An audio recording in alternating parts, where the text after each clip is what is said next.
पानी ले।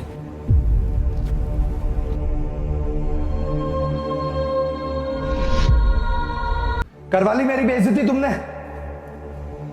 अरे कैसे कपड़े पहन के रहती हो तुम घर में यार? तुमसे बात कर रहा हूं मैं। किसके लिए रेडी हूं मैं? कभी देखते हो तुम मेरी तरफ? सुबह से रात तक घर का काम करती रहती हूँ। कभी जानने की कोशिश की है कि मुझे कोई हेल्प तो नहीं चाहिए? मैं ये नहीं बोल रही कि मुझे घर का काम नहीं करना, लेकिन इसके अलावा मुझे क्या पसंद है कभी सोचा है तुमने? एक बीवी जिस तरीके से रहती है ना, उसका जिम्मेदार सिर्फ उसका पति होता है। एक दिन तुम मेरी लाइफ जी के देखो, तब तुम्हें पता चलेगा।